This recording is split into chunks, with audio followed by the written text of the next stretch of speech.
जय श्री गणेश दोस्तों, कैसे हैं आप लोग। हमारी आज की कहानी है मेरी शादी। अगर आपको ये वीडियो अच्छी लगे तो प्लीज इसको लाइक कीजिएगा, शेयर कीजिएगा और चैनल को सब्सक्राइब कीजिएगा।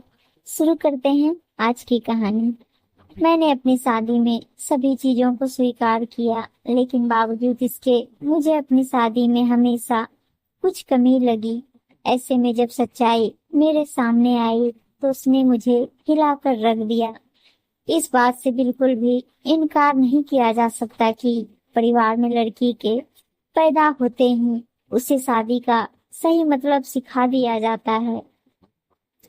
मुझे भी बचपन से यही सिखाया गया था कि शादी एक पवित्र बंधन है जिसे हर कीमत पर संजो कर रखना चाहिए। शायद ऐसा इसलिए भी क्योंकि मेरे माता पिता और भाई बहनों की मैरिड लाइफ बहुत ज्यादा खुशहाल थी। यही एक वजह भी है कि मैं इस तथ्य पर विश्वास करने लगी थी कि जिससे भी मेरी शादी होगी उसके साथ मैं कदम से कदम मिलाकर चलूंगी। लेकिन मेरे साथ ऐसा नहीं हुआ।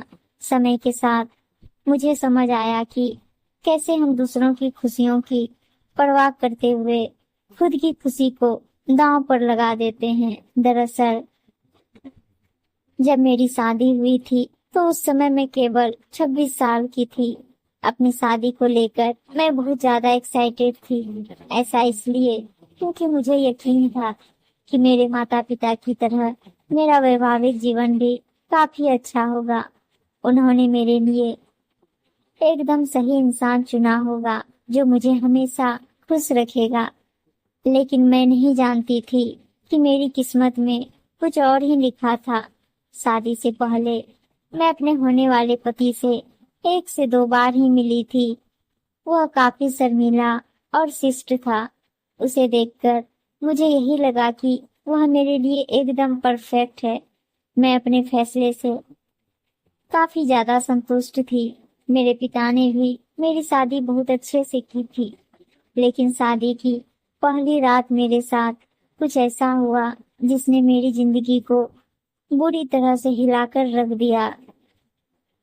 सभी जानते हैं कि शादी की रात कितने मायने रखती है। इस अनुभव को यादगार बनाने के लिए मैंने खुद को तैयार कर रखा था। मेरे पति अंदर आए, बैठे और मुश्किल से कुछ मिनट ही मुझसे बात की। उन्होंने यह कहकर बात खत्म कर दी कि वह थक गए हैं। मैंने भी यही सोचा कि शादी की रस्मों के कारण थकान हो गई होगी, इसलिए मैंने भी इस बात पर ज्यादा रिएक्ट नहीं किया। मेरी शादी को 1 सप्ताह बीत चुका था और मेरे पति ने मुझे अभी तक छुआ तक नहीं था। मुझे कुछ अजीब सा लग रहा था, लेकिन मैं अपनी तरफ से पहल नहीं करना चाहती थी। ऐसा क्योंकि मैं भी बहुत शर्मीले स्वभाव की हूँ। वैसे तो वह बहुत सभ्य व्यक्ति थे, लेकिन एक चीज जो मुझे बार बार परेशान कर रही थी वो यह कि उसे मेरे साथ होने में कोई दिलचस्पी क्यों नहीं थी। यही नहीं, जैसे जैसे समय बीतता गया उनके साथ रहकर मुझे ऐसा लगने लगा था वह मेरे पति बनने के बजाय दोस्त बने रहना ज्यादा पसंद करते हैं। महीने बीतते गए, वैसे ही मुझे हर रोज एक नई चीज का अनुभव होने लगा। लेकिन अब भी हमारे बीच न्यू कपल वाली फीलिंग नहीं थी। ऐसा लग रहा था कि शादी करना और इसे बनाए रखना उनकी मजबूरी बन गई थी। मैंने कभी उनसे शिकायत नहीं की। ऐसा इसलिए क्योंकि वह बेहद नेक दिल और दयालु इंसान थे।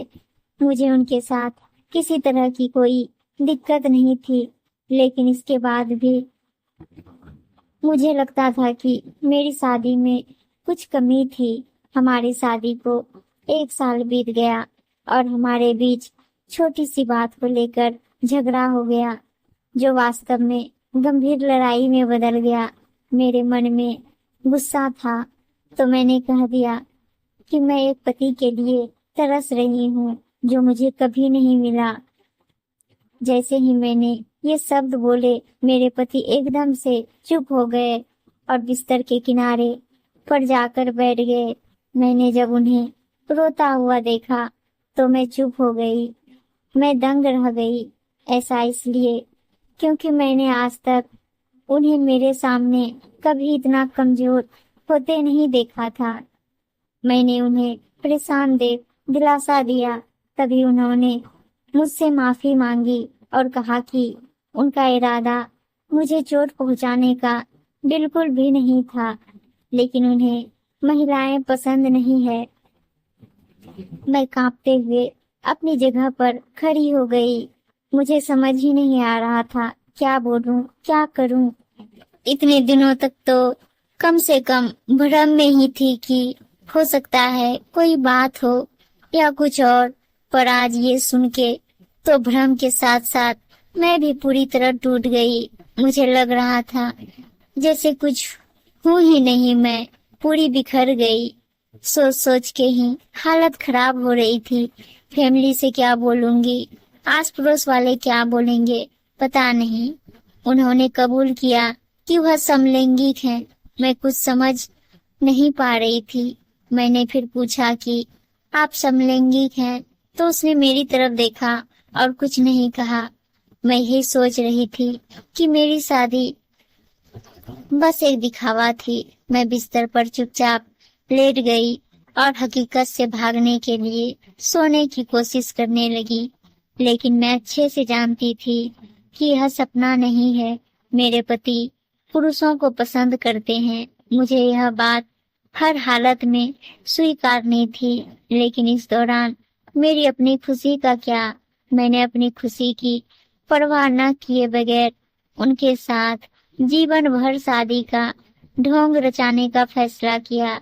हालांकि मुझे धोखा देने के लिए उन्होंने मुझसे माफी मांगी। उन्होंने कहा वह सब कुछ मुझे बताना चाहते थे, लेकिन उन्हें लगा कि वैवाहिक जीवन में व्यस्त होने के बाद शायद वह बदल जाएंगे। लेकिन ऐसा नहीं हुआ।